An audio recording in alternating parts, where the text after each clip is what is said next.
আজই ডাউনলোড করুন আর এনজয় করুন আপনার পছন্দের শো।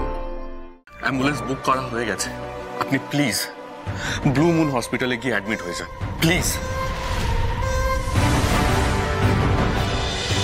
কাউকে কিছু না জানিয়ে ভোর রাতে তোমার দিদি হসপিটাল থেকে পালিয়ে গেছে।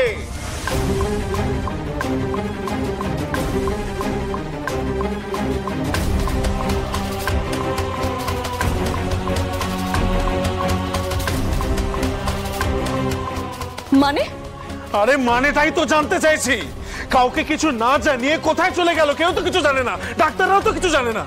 জ্যোতি, জ্যোতি অনেক হয়েছে, এবার সত্যি করে বলো তো তোমাদের আসল গল্পটা কি? শিবনারায়ণ বাবু, আপনি দয়া করে সামনে এসে দাঁড়ান। দাঁড়ান না। আর এই যে অচ্যুতানন্দজি, আপনি নাকি ওদের কুলপুরোহিত, হসপিটাল অব্দি চলে যাচ্ছেন, বিবাহের জন্য আপনার প্রাণ একেবারে কাঁদছে। আপনার মেয়ের মতো নাকি ওরা?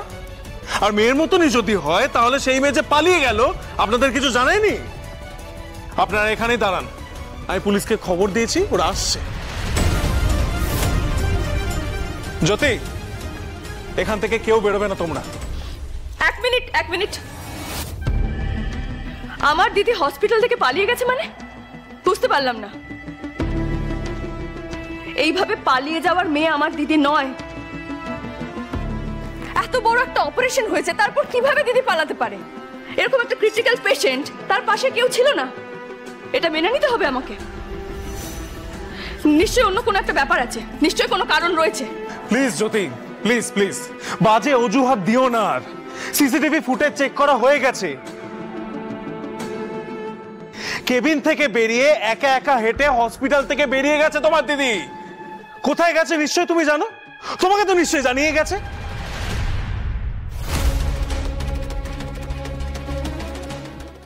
না, আমাকে কিছু জানায়নি। জানায়নি? তোমায় জানায়নি? আচ্ছা, তাহলে আপনাদের নিশ্চয় জানিয়ে গেছে। যেই কাল রাতে প্রশ্ন করা হলো যে এরকম অবস্থা কি করে হলো, অমনি সে অজ্ঞান হয়ে গেল।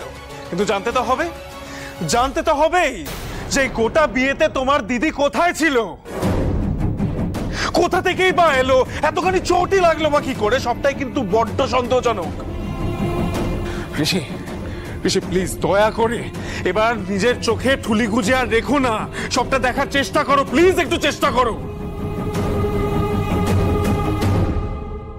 কি অদ্ভুত ব্যাপার না জ্যোতি? ওই দিকে অ্যাক্সিডেন্ট হলো, এই দিকে তোমার দিদি ছাদের ওপর মার খেয়ে বাড়ির মধ্যে ঢুকে পড়লো। পুরো বিষয়টা কিরকম একটা ফিশি না? ও আচ্ছা আচ্ছা আচ্ছা আচ্ছা, বুঝতে পেরেছি। আসলে পুলিশ তো জিজ্ঞাসাবাদ করবে তোমার দিদিকে, তাই মনে হয় ভয় পেয়ে পালিয়েছে, কি তাই না? এবার আমিও জানতে চাই এই কাজটা তোমার দিদি কেন করলেন। আরে এত বড় একটা অপারেশন হলো, কোথায় গেল, কি করে গেল, কেন গেল, সেটা তুমি জানো না? কিছু গেসও করতে পারছো না?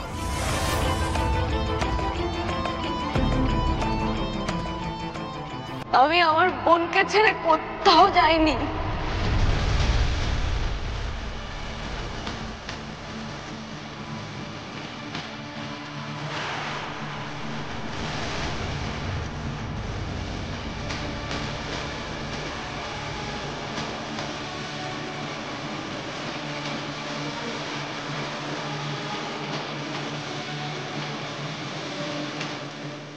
আমার বোনকে ছেড়ে আমি কোথাও যাইনি।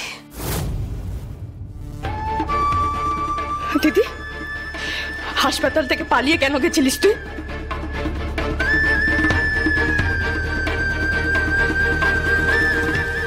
কি হয়েছিল দিদি?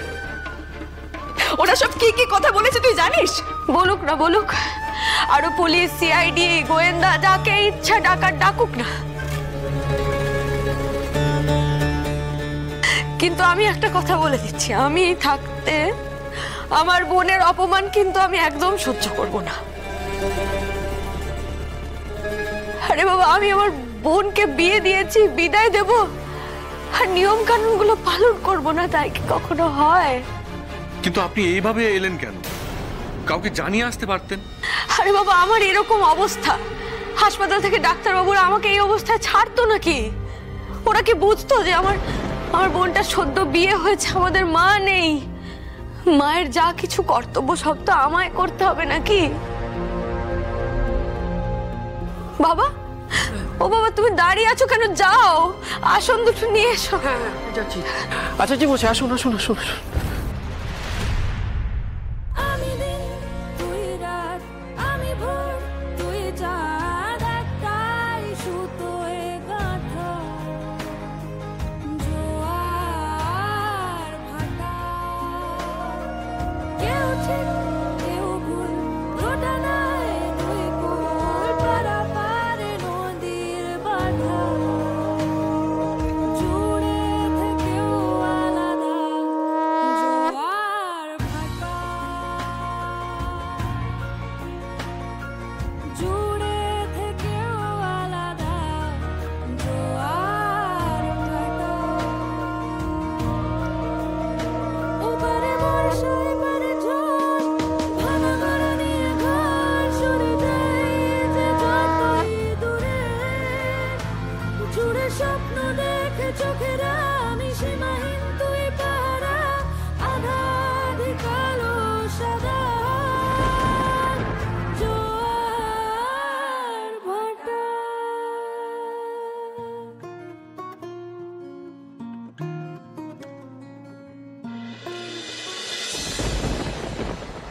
বোন,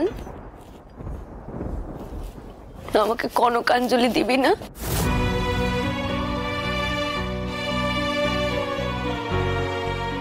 তুই খালি আমাকে বলতিস না, মা থাকলে এই হতো, মা থাকলে ওই হতো। মা নেই তো কি হয়েছে? আমি বা তোর মায়ের থেকে কম কিসে বল?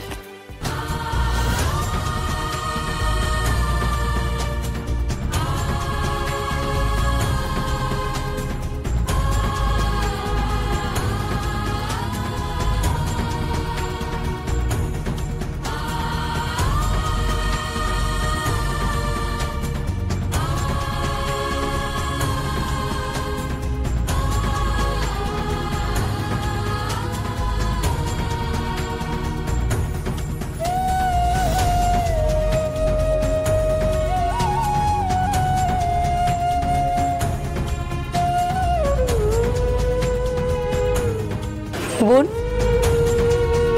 বল, সব ঋণ শোধ করে গেলি?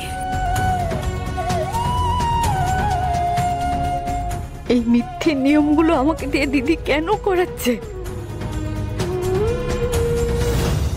এবার বুঝতে পারছো তো তোমরা সবাই যে সব ব্যাপারে তোমরা ওভার রিয়াক্ট করো? উনি যা করেছেন নিজের বোনের ইমোশনের জন্য করেছেন।